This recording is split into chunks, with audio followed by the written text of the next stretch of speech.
All right. Welcome to This Week Inside the New York Knicks, episode 6 of the 2023-2024 season. I am your host, the objective fan, straight out of Kings County, New York City's finest. You know the vibes. Now, salute to you if you're watching this podcast on any other platforms, YouTube, Spotify. This podcast can be found everywhere. And if you're watching the video on YouTube, salute to you. You are a champion. Definitely subscribe, do all the things that you need to do on every podcast. Check it out, download, 5 stars, whatever it is. Let's go, right? And so we're going to be rocking. We got an action-packed show. As you can see, the topics are right here to the left. I got to, get my angling right. And if you're listening to the audio, no worries. I will be reading everything that's on the screen. So the audio people won't miss out. But we're going to be talking about the Knicks versus the Raptors game. And we also will be talking about the off-the-court Knicks versus Raptors. We'll cover some more games just briefly, just to give the people who's looking back on this podcast the opportunity to understand what's happening, what's going on. We'll talk about the NBA in-season cup. Can the Knicks win it? That is going to be our flagship topic. We'll get into the power rankings and how ridiculous it is. I mean, crazy. And also Julius Randle and Mitchell Robinson, and a couple of more topics. So, if you're new to the podcast, you're in the right place. If you're a Knicks fan and you're busy you're on the go, no worries. I do all the research. I do all the reading of the articles, and I bottle up and I put it in the podcast. 365, 7 days a week, we cover the Knicks. And you give me 50 minutes, I'll give you the Knicks. And so that's what this podcast is for. So if you're on your way to work and you just want to stay up tuned with some of the things that may have happened in the prior week, and this podcast is definitely your solution for that. Another thing too, so each week there's a lot of things that happen. I take note of everything. When I say I track the Knicks 365, I do.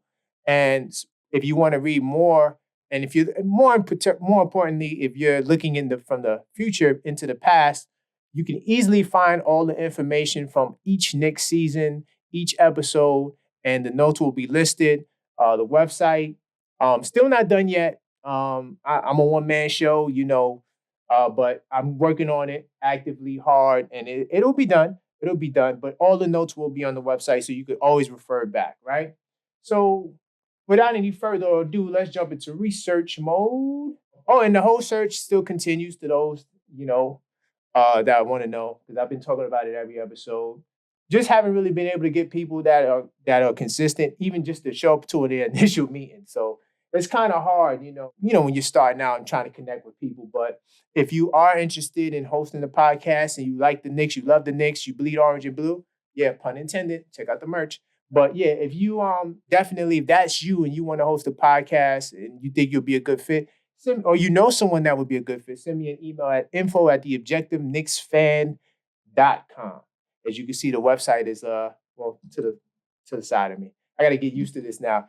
New setup. Oh, new office setup as well. I know to the audio people you won't be able to listen, but I got a new office set up. So you're gonna see me ramp up my productivity a lot more. I always had an office setup. It's just that with the way I have it set up now, it's a lot easier for me to record and things of that nature. So we're going to definitely be turning it up. And I still have the green screen. Right now, we're trying the white walls, but we're going to get back to the green screen. I might put some Knicks, things on the walls. But I'm more of a green screen guy because I like the ability to move things around. So let's talk about the Raptors game right quick. So this game was definitely the Nova Knicks show. They definitely stole the show. I mean, if we look at the Nova Knicks, you got Jalen Brunson, 22 plus 15 on 9-21 shooting, 3 of 8 from downtown, right? You look at Josh Hart. Josh Hart put up literally, and this is no exaggeration. I don't know when you're listening to this, but he put up 15 points by himself in a row. So not just 15 points in the quarter. He scored 15 straight. It was an amazing performance from Josh Hart. And he helped the Knicks sustain a big lead in the third quarter because prior to that, the game was kind of tied. It was back and forth action.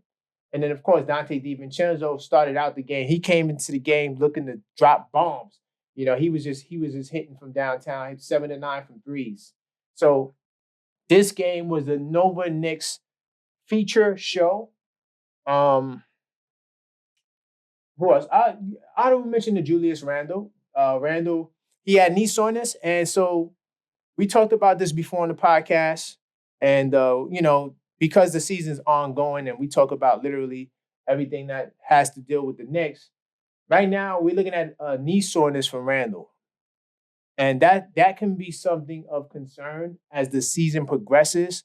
We may need to get a backup power forward, or it's time to consider someone that can fill in because if Randle misses time, we don't have a true four to come in to. So we can start Hart at the four, but we still have Jericho Sims, right?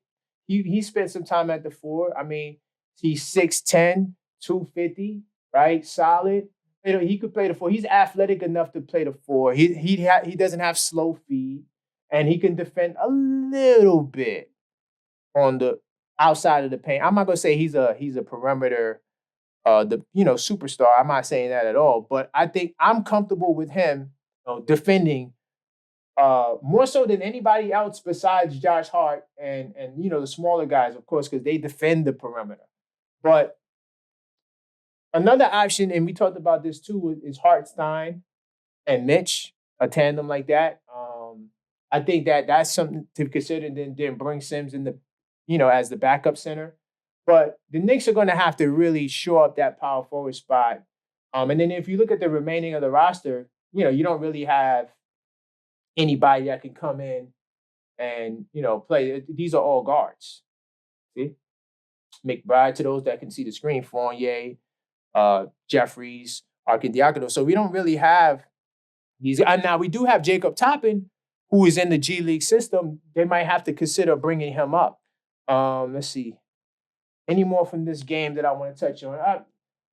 As far as the Raptors side goes, no one else was really on the ball, even though Siakam had 21 points. 8 rebounds is solid from a power forward. But he did have 3 turnovers. And OG Anunoby, he was just atrocious from the field. But Scotty Barnes was just unguardable. And, I'm going to keep putting it out there. First off, salute to Quentin Grimes. I wish I had a round of applause. All that's coming. Trust me. Just keep supporting the channel, and I will be doing all the sound effects and all those things. But I want to give Quentin Grimes a round of applause because he takes up the challenge every night to guard these stars. But you know what? Before I get into that Grimes point, let's do a little quick little commercial segue. I do want you guys to check out the shop so you could get your Knicks merch. You can get some shirts like this. Hold on, let me put research mode back on so you can see it. Right? To those that are listening, you could go to shop.theobjectiveknicksfan.com. I'll even do one better. So you can see it on the screen if you're watching from the video. If you're listening to the audio, all of the links that I promote will be in the description of the video. So, but if you are watching the screen, you see I got that beige, I bleed orange and blue hoodie. You see the sweatshirts, the t-shirts. I got everything you need. I also have the black version to this I bleed orange and blue, the NY edition, and that's going to be coming probably this week. So yeah, I just wanted to take the time to show the people that technical difficulties, but I just wanted to take the time to show the people that if you want to support the channel, this is one way. Go to shop.theobjectiveknicksfan.com. As you can see, the merchandise is priced nicely. Mostly everything is within $20. No, you can't get no sports merchandise for 20. This hat costs more than anything in my store. This hat is kind of fly. I love it. But anyway, definitely check out shop.theobjectiveknicksfan.com for all your Knicks fan merch. We're going to get back into it without my point. So Quentin Grimes, it's a lot of pressure. And I dropped a short talking about this too, which is originally a clip from the last episode. But I was saying that his offense is struggling because he has really been the de facto star stopper, for lack of a better term. He's been the guy we've been relying on. So this is why I prefer starting DiVincenzo and then RJ guard the bigger wings. So you start DiVincenzo. DiVincenzo can guard the best wings, the Devin Bookers, the Donovan Mitchells, things of that nature, because he's also a really good defender. But and then let RJ Barrett guard the bigger guys like the Scotty Barnes and things like that. Because, it's really just like affecting his play. And when Grimes doesn't do a good job of slowing these guys like Scotty Barnes down, his offensive numbers tend to struggle. And then RJ had a great start to the game, and then he just kind of fell off the map, But he did have 6 assists and 4 rebounds. But still, at the same time, his 3-point shooting is he's back in the slump. I got some content talking about RJ in the future, but I do want to move forward. I want to talk a little bit about the court case, and I said this before on the podcast that I believe in the Raptors coach in terms of he sounds sincere to me. Not to say that the Knicks are wrong in terms of their proprietary information being stolen and things of that nature.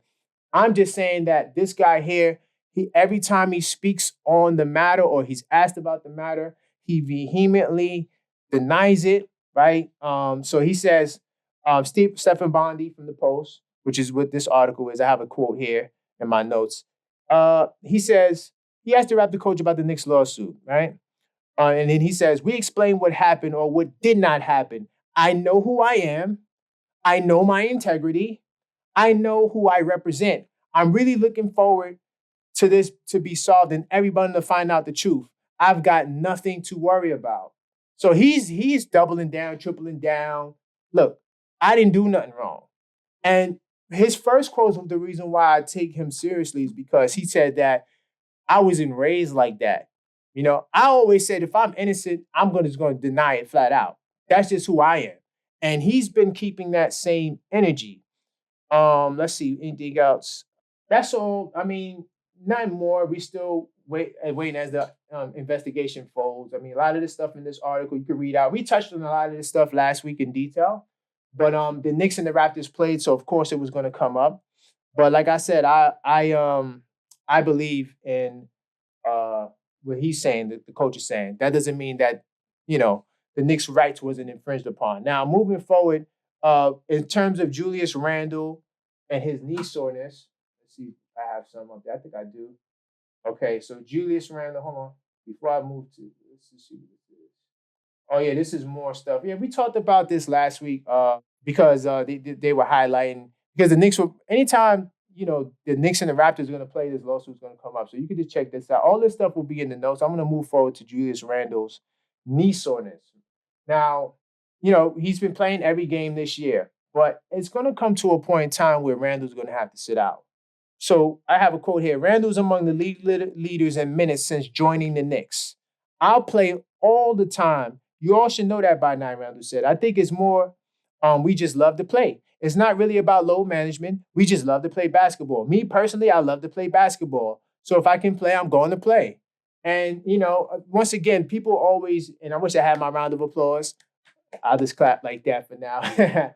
But Randle, I told everyone this before. He is a lead by example kind of guy. He's not someone that's going to talk to the team to galvanize the troops. He's someone that's going to lead by example. So we got to give Randle his props. And you can read this article. It has some more details and insight with that. But I just wanted to let you guys know, again, Randle's choosing to play hurt, right?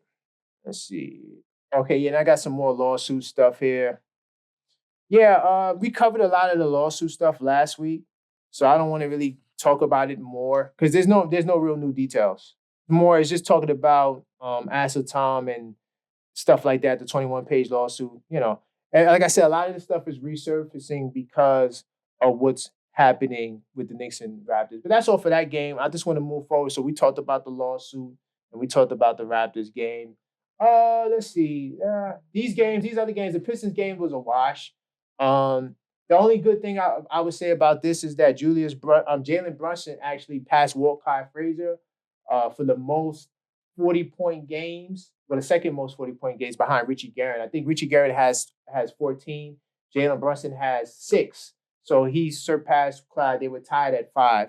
And now in his second year, not even halfway through his second year, but in his second year, he puts up, he reached the milestone of something Marbury didn't do, Clyde, Houston, all the guards. He has 6 40-point games. Salute to Jalen Brunson. right? I wish I had a round of applause. I'm gonna clap it up. He's doing his thing. And the Pistons, of course, what made this game stand out is the Pistons. They lost 15 in a row, and so the Knicks were supposed to blow them out. I think the Knicks were like a minus 14 and a half. Yeah, minus 14 and a half. It says it right here. And I see, look how good I'm sharp. I'm not even looking at the screen. I just got this up so you guys can see it. And the game was a close game. So that's all I really know from this game. Oh, there is a kid on the Pistons. This kid is nice right here. Marcus Sasser. Yeah. Op alert. Yeah, this guy right here, he is a hooper. He is definitely a hooper, and he's a rookie. And yeah, he's one of my dark horse rookies. Him, Keontae George, and the other kid from I can't remember what team he plays for. Porter, something Porter. I got it written down somewhere. But yeah, those guys are really talented group. So we're gonna move forward. That's what I'm gonna talk about with the Pistons. Let's see. With the Hornets game, that was a magical game because it led to us clinching the NBA Cup berth. What I do want to talk about though is how some people, including Josh Hart, let me see if I have a quote here. He says that he didn't even pay attention to point differential, right? Until the end of the game. Then he called it weird to pad the scoreboard. He said, yeah, it was interesting. I really didn't like it. We were just focused at first just about winning. And then, I don't know, he said. The last couple of minutes, it feels weird. At a certain point, you have to start chasing points and doing all that stuff. So it just kind of messed with the integrity of the game a little bit. But I get it. We either go by points or play more games. And we got a long schedule. So it was interesting, very interesting. So that's Josh Hart's take on it. And a couple of other guys. It got mixed reviews. I think the other night in Chicago was playing against, I don't remember who they was playing against. But it was an in-cup type of qualifying game. And the team they were playing were running up the score. I think they hit a three, with the seconds off the clock. And, DeRozan was really bothered by that. He said, hey, what type of sportsmanship is that? Like, how you just running up? But they're running up the score because they're trying to qualify because you have a lot of 3-1 teams. I mean, we could pull it up right now. There's a lot of 3-1 teams, and we're going to get into the NBA Cup in a minute. Look at the time. Okay. So let's pull up these standings, and we'll look at the NBA in-season tournament. So as you can see here, there's a lot of 3-1 teams, right? I mean, look, you have 3-1 teams in Group C. The Celtics, Magics, and Nets. And then you had the Knicks with 3-1, and then the Cavs. So that's 5 teams competing for a knockout round spot. And what would get you in is the differential. As you can see, the Knicks has the second highest behind the Bucks, which is a plus 10.5. Actually, in the whole entire Eastern Conference. So that's why the Knicks had to put the beat down on the Hornets. And a 24-point beatdown. So that's all about that game. And we clinched. Let's see. Do I have any more quotes with that? We moving forward. Oh yeah, I do. I have this here. Let's see if I got it here. So Miles Bridges was booed. Every time Miles Bridges touched the ball and tried to make the move, the MSG crowd booed him. Mike Breen, I think it was Mike Breen was calling the game. He pointed it out. He said, wow, every time he touches the ball, they booing him. I was listening. I was like, man. And Miles Bridges says, our fans are happy to see me back. But of course, the away teams aren't. And the Knicks, every time he touched the ball. I wonder if it actually impacted his game because he only shot 5 of 12 from the field and he only had 13 points. And up until this point, he was averaging like 21 a game. So I wonder if that really, impacted him. But that's one thing I wanted to know from that game. Miles Bridges booed heavily in the Garden, right? So let's move forward. Right. So now we're getting ready to get into our flagship topic. Yeah, we moving good. I try to keep this podcast 50 minutes. We go fast. We cover all the, a whole bunch of different topics. Let me take a quick little break. Yeah, we cover a lot of topics, and I like to move fast. So, excuse me for my tardiness, but like I said, go to www.theobjectiveknicksfan.com. I'll put it back up so you can see it. Bam. And if you're listening to audio, all you got to do is go to that website and you'll have all the notes. But now we're going to jump into our flagship topic. Can the Knicks win the in-season tournament? And we got a matchup against the Bucks. Let's see what we got here. The Bucks, I mean, the last 4 times we played them, including this year, the games have been within 5 points. The Bucks are not blowing us out. You know, these games are tight. I know they got a new team. I know they got more star power. You know, they got Dame Lillard. You know, they got the Greek Freak. They both averaging near 30 points a game. Let's pull it up. Oh, no. I'm going to go to the Bucks team stats so we can see exactly what the Bucks are doing. But, yeah, they're putting in work.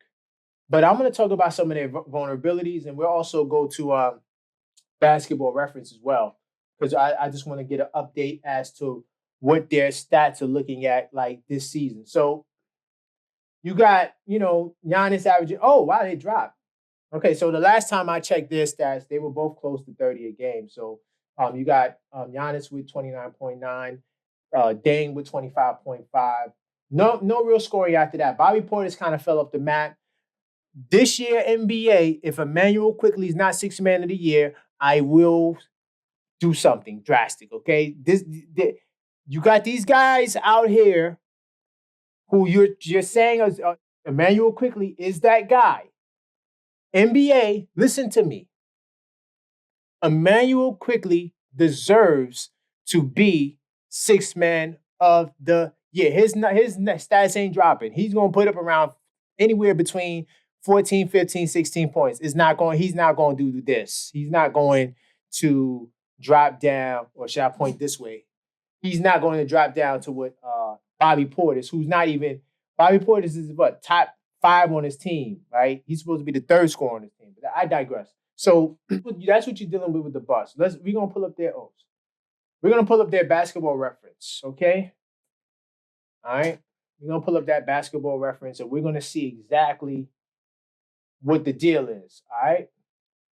Because this team is vulnerable. And listen, people have been very disrespectful to the Knicks, and I don't like it. And I'm calling you out, Mr. Charles Barkley. This is why I do the live play-by-plays. By the way, I was going to do a Christmas live play-by-play, but, the family's looking at me like, you crazy. It's Christmas time. There's no way we're going to not allow me to do it, but spend time with the family. You know what I'm saying? Because I'm a workaholic. All I do is work. But I will have the official live play-by-play schedule. I will not leave you guys stranded to listen to TNT, NBC, ABC, whoever, because these guys don't give the Knicks respect. So on TNT, when they have the halftime reports and things of that nature inside the NBA, salute to them. They do a great job. In terms of these channels, if you're the Lakers, if you're the Nuggets, the Warriors, the Celtics, you're going to get all the great coverage. But when you're the Knicks or even a team like Orlando, they're not going to give you the praise and the respect. NBA TV does an all right job. But these other networks don't give us our respect. They don't give us our just due. Now, Charles Barkley said, wait a minute, why do the Knicks and the Pacers, and I ain't arguing for the Pacers, but why do they deserve to make it to the knockout round?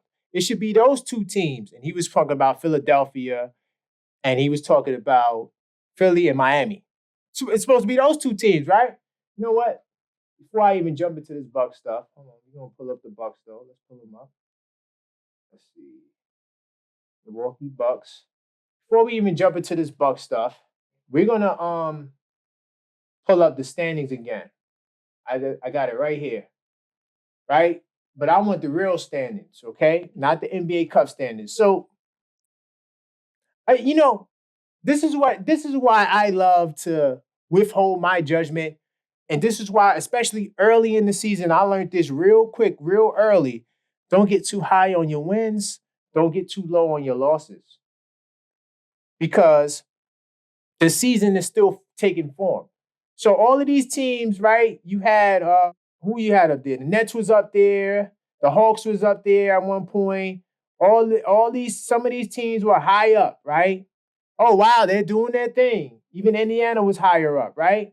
Look at the top teams now. Now, Orlando, I think they're for real. I don't know if they're gonna finish top two, but I think Orlando will be in the top six. Yeah, I got Orlando. Indiana's not staying in the top six. And we could rewind this video back. This is why I love doing content, because when you say what you want to say, and you got to stand on it, there's a record for what you said. So all we have to do is go back. So Indiana's falling out of that top six. And I'll put Miami or Cleveland up there. Orlando is staying in the top six, which means Cleveland or Miami is going to be in the play-in game. That's just how I see it. I said the Knicks was a third seed in the East. Coming off of my point. I'm still standing strong because I didn't really believe in Philly. Because if you look at Philly, they weren't playing good teams early on. So now people want to rank on us. Go, oh, you beat 10 bad teams. That's what you're supposed to do. You're supposed to punish the bad teams. So we was playing the Celtics, the Hawks, the Cavs, the Milwaukee. We played all of the top teams early, and we was around 500. So I knew when that schedule lightened up, we was going to be a lot better. This is what I'm trying to tell you, Knicks fans. Don't worry. It's a lot of season left. We learned how to, on any given night, beat the bad teams. If you can beat the bad teams on any given night, that means you can have a great chance of getting 50 wins. And they're finding ways to win games. They're doing a better job closing games.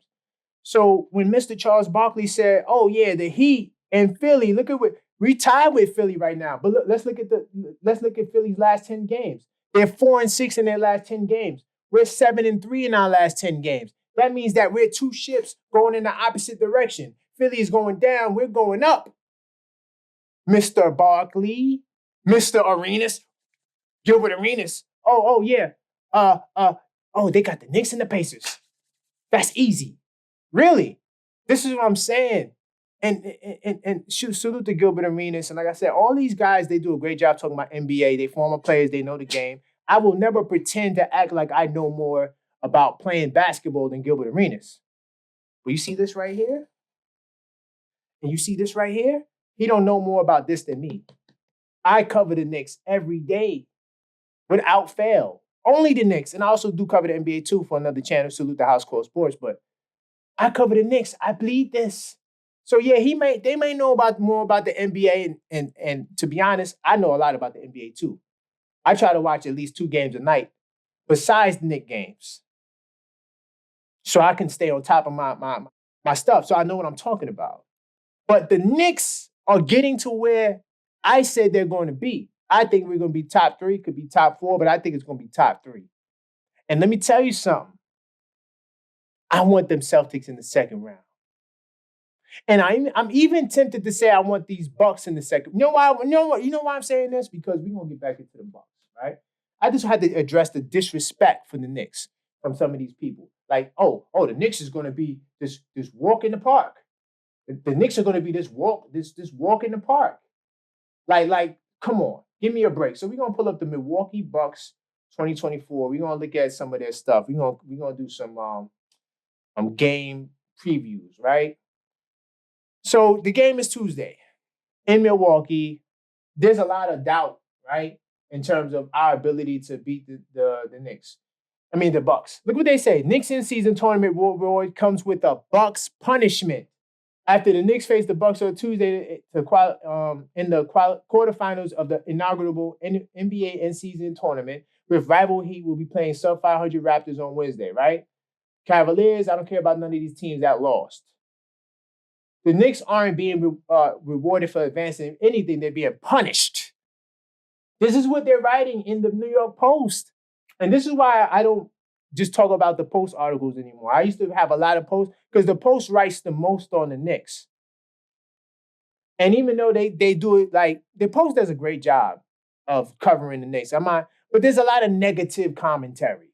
There's a lot of, but overall, they do a good job sourcing their stuff. And, that's why I go to the Post, because I like the fact that they do have sources. Now, everything they write clearly is not godsend, but at the same time, when they call out the Knicks or they try to write this little article here, like it's punishment. First of all, we're going to go back, right? I'm jumping around, right? But look, let's build back to basketball reference. So this is where the Milwaukee Bucks, right? Let me just make sure we have the right team. Okay, Milwaukee Bucks, right? So they're a great offensive team or a good offensive team. This is the offense. They getting decent offense, right? Portis is like the sixth top, he's the sixth scorer on the team. Middleton, his stats drop because he's not playing much. And Brook Lopez is holding it down with 13. But besides these two guys, Dame Lillard and Giannis, everybody else on the Bucks roster is food. It's food. I'm sorry, let me scroll down so you guys can see the names. You just saw the points, but this is the names to the people watching the video. Listen, I'm not worried about Malik Beasley. He hasn't done nothing. I'm not worried about Bobby Portis. I'm not worried about injured hobble Chris Middleton that's just playing 12 minutes a night. I'm not worried about I'm not worried about Brook Lopez, who's the defensive player of the year, right? Who averages 3 blocks, but 4 rebounds, 4.9 rebounds. I'm not concerned about those guys. I'm just going to keep it real. The Knicks have a great chance of going in Milwaukee and winning. Let's dig a little deeper. So we're going to go back to the rankings. We know that Milwaukee is a great offensive team, top 10 3-pointers, top 5 field goal percentage. They're very efficient on the offensive end, right? Even though I'm not scary. I'm not scared. I'm not scared of none of that. Right? Look at this. They're 27th in offensive rebounds against the number 1 rebounding team in basketball. So we can easily dominate the Bulls against the Bucks. Not concerned there, right? They do a good job on the defensive rebounds, but they're 20th in total rebounds. So they're not a good rebounding team. They're a below average rebounding team. They're not even a good assist team because they play a lot of ISO ball, a lot of Dame Lillard doing their dribbling. Yeah, they run pick and roll, but a lot of times the screen for Dame Lillard is for him to shoot. He's not really looking to pass to the roll unless Giannis is rolling. And that's the play, to get Giannis going. But typically, Dame ain't looking to dish off that picks, right? And everything else is just average or subpar. And look, they score a lot of points.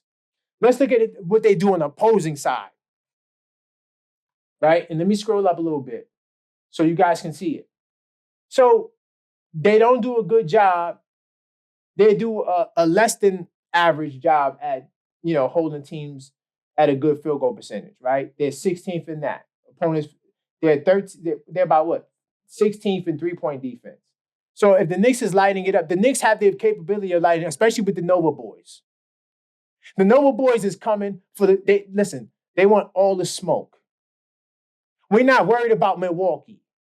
We're not. They're not that scary team because defensively they're suspect. They don't stop nobody. And look at all the other numbers. They don't force turnovers. I mean, they get blocks. That's because they got Brook Lopez is averaging like all of their blocks. Brook Lopez is averaging 3 of their 4 blocks a game, right? But that's it. The Milwaukee Bucks is not a scary team. They got star power. They got the 2 stars, yes. But this is not a 7-game series. This is a one game elimination tournament. If you're trying to tell me the Knicks can't win one game, you're sadly mistaken. Now let's pull up the Knicks, right? Let's look at our numbers right quick. We on time. We in a good spot, right? Man, but in the meantime, in between time, listen, why don't you subscribe to all things The Objective Knicks Fan on social media? We on Threads, we're on Instagram, we're on Facebook. Go to all TikTok, go to all the platforms, type in The Objective Knicks Fan, follow, like, subscribe, all of those things so you can stay, just so you can see everything we do. Different platforms that promote different content as well. So definitely check that out. Now back to the business and the sauce, because now we're gonna look at how these Knicks are ranked. Right? We're gonna look at how these Knicks are ranked. So, boom. Let me make sure you guys can see. Boom. All right. So we're not the greatest offensive team, right? Though we are top 10 in 3-point percentage. So our field goal percentage, we know we're in the bottom, but our 3-point percentage, we're in the top. And we just saw that Milwaukee is not defending the 3-ball. We just saw that. So if the Knicks can knock down the 3-ball, yeah, We're going to beat Milwaukee. Okay? Now, like I said, field goal percentages, we're not there. Free throw percentage, we're not there, but we do a decent job getting to the line. We're definitely a above average team at getting to the line. Top 5 rebounding team. Top 2 in offensive rebounds, right? We don't turn over the ball, and the Bucks don't force turnovers. That's another key. So all these things in one game can go our way. That's what I'm trying to point out. They're trying to make it seem like Milwaukee is this sure shot victory, and they're not. Anything else I want to show? I mean, look at the opposing stats. Now, us holding other teams, we do a great job at that. That's why we're a top defensive team in the league. Okay? Look at this. Let me scroll down so you can see. Oh, yeah, you can see it. So we do a good job at opposing field goals and opposing field goal percentage. We're above average. But we do a good job at eliminating teams' field goal attempts. Because you know why? Because we play at a slower pace. Right? We play at a slower pace. So look, our pace, we're 29th in pace. Which means that the Bucks is going to really have to be Giannis and Dame is going to have to be elite for them to beat us. And yes, they have the capability of doing that, but at the same time, you're not just going to run through the Knicks because the Knicks have size to deal with Giannis on the inside. They have size and athleticism to deal with Giannis's exploits. They got a whole host of guards they can throw on Dame. The rest of those guys, Portis and those guys, they're not going to be able to get it done. Not with this Knicks team the way they're playing, going into Milwaukee with the confidence that they have. I'm not saying in the 7-game series the Bucks wouldn't be the favorite. I keep it real, I'm the objective Knicks fan. But in a 1-game elimination where I'm telling you the last 4 times we played these guys has been close, these guys are not blowing us out. And they don't have the defenders to deal with our wings. The Noble boys is going to go run crazy. They got no answers for the Noble boys defensively. Right? But look at the opposing stats. Top 10 in three-point defense. Look at the stats. We limit teams' attempts to the line because we don't foul that much. I mean, look at this. Look at the numbers. We limit the opposing team's rebounds. We have a net differential of what? About 6 rebounds a game. We're out rebounding our opposing teams by 6 rebounds a game. We dominate the glass. Only thing we don't do is blocks. We're not a really good block team. But everything else is above average, especially on the defensive end. So I just want you to come into this tournament knowing that the Knicks have what it takes. I got some quotes here. So Julius Randle, he's taking his shot. I already showed a quote from Randle saying how he plays basketball. He's a hooper. He's just doing what he got to do. Randle said, from a money standpoint, and he's earning $28 million a year. He said, from a money standpoint, $500K is a lot to anybody, even him with the $28 million. It's a lot of money. I don't care what anybody says, he said after the game. But for the guys that are not making that much, it's definitely a big deal. We want to win it for them. They put a lot into this. The Knicks is going into this game, taking this game serious. Coach Thibs don't care. Coach Thibs is like, listen, we're going to go hard because guess what? It counts on the regular season. Forget just the cup. We're going hard because that's what we do. Let's see if I got anything else. Let's anything else. Yeah, quickly said the last game was like an NCAA tournament game. And yeah, I actually have the article on that. Let's see. I got to log in. All right, never mind. But this, you can check this source in the article because I'm not logged in. But and I don't want to log in right now. So we're gonna move forward, right? I'm gonna jump into the power rankings, right? Hopefully don't accept no crap from nobody. All right. They talking a lot of crap and they think that, the Knicks ain't nothing. These teams are gonna run through the Knicks and they're gonna be in for a rude awakening. So let's see. Okay. And by the way, this is from November 29th. So the new rankings are getting ready to come out in a couple of days, but we still right here with ESPN from the last ones, right? So Boston is the tops. Philadelphia is going to drop more because their record is 12-7 now. So they're going to drop more. But they were top. They were 2. The Nuggets is dropping. I think so because I think they lost a couple of more games. So Minnesota, Bucks, okay. OKC, I don't understand. I mean, I understand. They was playing good ball. Phoenix, they've been sustaining. Magic's. Now the Mavericks, no, I'm not putting them over the Knicks. And the Heat, no, I'm not putting them over the Knicks, especially because the Knicks beat the Heat. I understand that's not how the rankings work, but I'm just saying, like, come on, bro.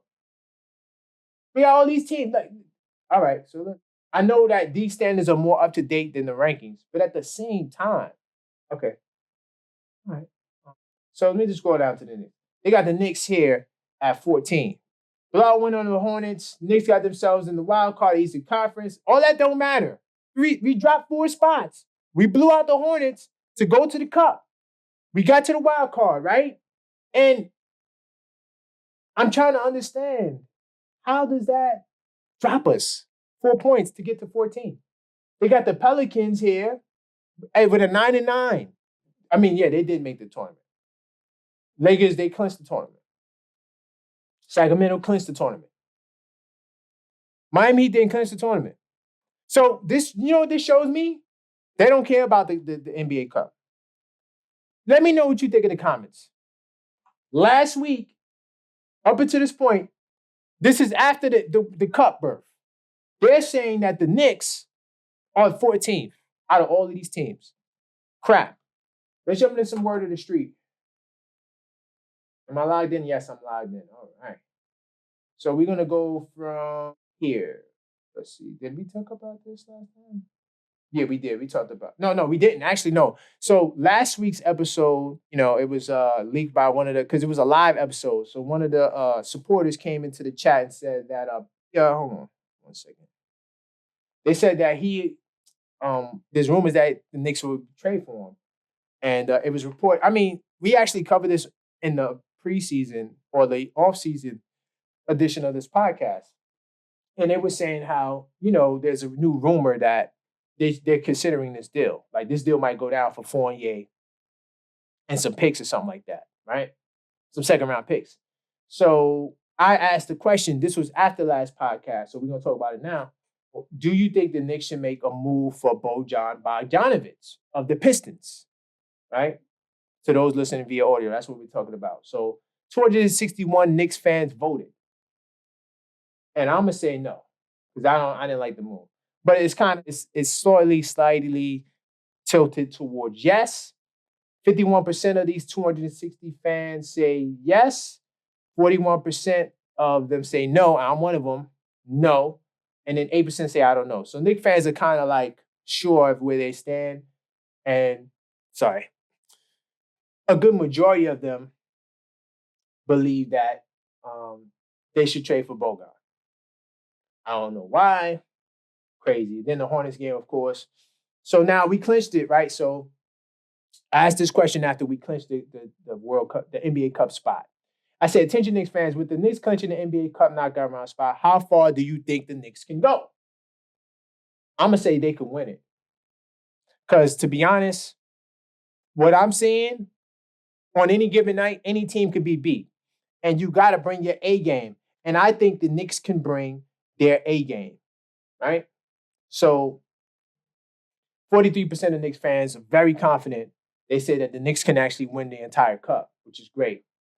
Then 14% of the 248 say that they could make it to the finals, right? So the majority of the people think that the Knicks can either make it to the finals or win it. The 23% say that they could just beat the Bucks and make it to the semifinals. That means that the next matchup after the Bucks, 23% say that. And then 20% say they don't know. So a lot of Knicks fans are kind of like, because it is inaugural, and so we don't really know what to expect. So a lot of Knicks fans they're saying they don't know. So then I asked this question, right? And I also asked another question too. If hopefully we get to that topic. We're getting close to the 50-minute mark, and I don't like to go too much over because I understand you guys have things to do. We're moving, we're going fast, and I do have to jump into the Coach Thibs and Josh Hart thing because that was also big. That'll probably be our final thing after the word on the street. So let's see. Let's see what else we got here. Just want to make sure we on task. Salute to you if you made it to this point in the stream. If you didn't made it to this point in the stream and you ain't subscribed, I don't know what's wrong with you. Hit that subscribe button, man. And let's do that. We'll do some rumors too. So we're gonna move pretty fast. So what was the most impressive win about this Toronto Raptors blowout? Right, we in a court battle, but we also beat them on the court. So I asked this question, 169 fans voted, right? This poll has only been up for 20 hours, so it probably will go up to its usual 400. But so I asked the fans about that, and then so I put the Nova Boys cooking, right? 75% of the 170 fans say that the Nova Boys cooking was the most impressive thing. 15% say that blowing the Raptors out on the road. Yeah, because the Raptors is a team that play us tough. In fact, last year they beat us 3-1. They were our toughest. Them and the Bucks were our two toughest Eastern Conference matchups. And I actually think they actually blew us out at least one or two of those games last year. Something the Bucks didn't do. So yeah, the Raptors have always been like a nemesis of us. Right. So then 9% say the Knicks 3-point defense because they held the Raptors to 18%. I forgot to mention that too. That was also pretty impressive. So that's all for word on the street. We're gonna move faster now because we're getting close to that 50-minute mark. We might even go over it a little bit. I do want to jump into some rumors. So let's see. So the latest rumor is, and as you can see, the Post has it covered as well. That DeMar DeRozan, he prefers to go to the Heat or the Knicks. So if he gets traded, right? And the Bulls, as they continue to crater rumors, as they continue to crater, rumors persist that the former model franchise turns cellar dwellers might start selling, right? So, and that's going to be, of course, DeMar DeRozan, Zach LaVine, and they said somebody, Sam Amick from the Athletic reported that DeMar DeRozan would be interested in going to the Knicks. And so, what do you guys think about that? Let me tell you what my opinion is. First thing I'm gonna do real quickly is I want to pull up his contract because here's the problem with the DeRozan saga. The Bulls, they're looking to move him, right? So the Bulls, they're looking to unload his contract and they want young talent and picks. So I don't mind unloading picks because you never know what that pick can become. It could become a superstar, but more than likely it could become a guy who you never see. Now, here is the danger in trading for DeMar DeRozan. One, he's a free agent. So if you really wanted to go after him, you could just sign him. Now, if I can get DeRozan for just Fournier and like some throwing players, I don't think I'm giving up Quentin Grimes for DeRozan. And if I do give up Quentin Grimes, which I don't want to do because he's young, I don't want to trade a young guy for a veteran, an older veteran, 14 years in the league. I'd rather trade youth for youth. I don't like trading youth for age. Even if it does help us in the short term. Does DeMar DeRozan help us win a championship? Maybe. But I already said on this channel, in-season trades for stars do not work. If it does work, it's going to be in the next years or two. It's not going to be this year. So why trade for a guy who you can sign? Just saying. I might give up one first-round pick and a couple of second rounds with Fournier for DeRozan. I'll do that. But I'm not giving up Grimes. So that's some rumors. Let's see. And then Donovan Mitchell, they're monitoring his situation because he's not signing he's choosing to become a free agent this year. So, that's another thing in play too. Like, do you make a vast move for a guy who you possibly, when you could get Donovan Mitchell, who's a lot younger and, possibly would probably be a better fit. I don't know. I do want to give a salute to Mitchell Robinson for taking it in. Oh no, not this article. That's a whole nother one. I'm gonna pass on that. But let's see where I got. Yeah. So salute to Mitch Robinson, taking in his high school coach as a roommate. His high school coach became. He lost his wife, and he was alone. So Mitchell Robinson, I want to give him a big up for that. Oh, and then some people believe Emmanuel Quickly, he's paying himself off into a huge contract by his stellar play, and he will be sixth man. I think the NBA will get it right. Got to get that right. Now we're gonna move forward to This is gonna be the last point here. Do I have it on the screen? I don't. That's fine. I'll switch back to regular mode. So this will be the last time. We're going to talk about the Josh Hart, Coach Thibs saga. So Josh Hart and Coach Thibs, I was going to do a video on this. I just was super busy. People were trying to make this whole Josh Hart thing a big deal. So Josh Hart said this: I'm a rhythm player, so sometimes I don't touch the ball. Sometimes if I don't touch the ball for 4 or 5 minutes, running up and down the floor just to catch and shoot, I might as well just be playing with a football. That was the first comment. He said, I feel like I have no feel for the ball, and there are definitely times I pass up shots because I'm not in rhythm. I don't like the feel of it. So that was his comments, right? So, and then the internet went crazy. Like, oh, Josh Hart's disgruntled, all types of articles. I don't have none of the articles up. I don't know why, but it doesn't matter. So then he came back and he clarified his comments because it was taken for granted, right? He said, I just got to find ways to get in rhythm. Now, in between that time, I'm not sure if it was before or after that initial comment, Tom Thibodeau just said this. And this is why I love the Knicks. I know that the Knicks don't have drama and beef. I know it's not there. I'm not in the locker room, and maybe it is there. And they're just great actors. But the reason why I speculate that is because of how the Knicks carry themselves. That's one. You don't hear disgruntled talk. So coming out of Kings County, straight out of Brooklyn, we just move a certain way where we don't jump off the deep end just for the one offense. Like, so if somebody does one thing, so this is the first time we ever heard Josh Hart say something like this. So you got to give him grace, like, okay, accept the clarification. Like, it's not cap. Sometimes people do cap. But what I'm saying is, if it's the first offense, let it ride. And when Tom Thibodeau said this, Tom Thibodeau and Josh Hart saying that he feels left out of the Knicks offense, his usage is up from last year. It wasn't technically his usage. It was what Thibs meant to say was he's taking more shots than he did last year. His usage is not up. It's probably up now since that comment. Because sometimes these things, these uncomfortable things need to be brought out because now Thibs didn't know that. So now he may put you in a position to do what you do. And that's probably why Josh Hart is having amazing games. I mean, like I just told you, he scored 15 points. So Josh Hart acknowledged that he must adjust to the game plan. This is after the Thibs statement. I might have to change my style of play a bit, Hart said, and be more of a catch and shoot kind of guy.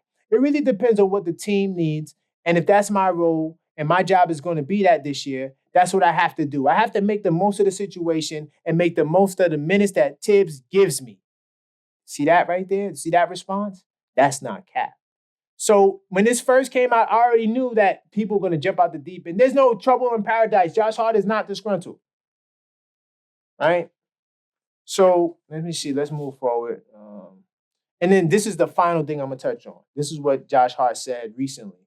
I think this was possibly before the Raptors game. Yeah, it was. He said, Josh Hart finished his post-game availability with the following request. Just so you know, I'm not a disgruntled player. Make sure y'all treat that ish, because I'm not going to curse. So Josh Hart is not a disgruntled player because, like I said, people were running off the deep end and things of that nature. So there's more topics, but look, we covered a lot. I gave you the Knicks this week in 50 minutes, and well, a little over 50 minutes, but you got everything that happened this week. I'm not going to hold you here no much longer. Definitely, if you want to, you can support the channel by just subscribing, liking, doing all the things that you can do on each platform, because you might be watching on a platform that's not YouTube. And then just hit that shop. It's right below. Shop.theobjectiveknicksfan.com. Cop you a shirt. Right? You could also send a Cash App if you like to $ the objective fan. But hit the shop. That's all for this video. So until next time, let's go Knicks!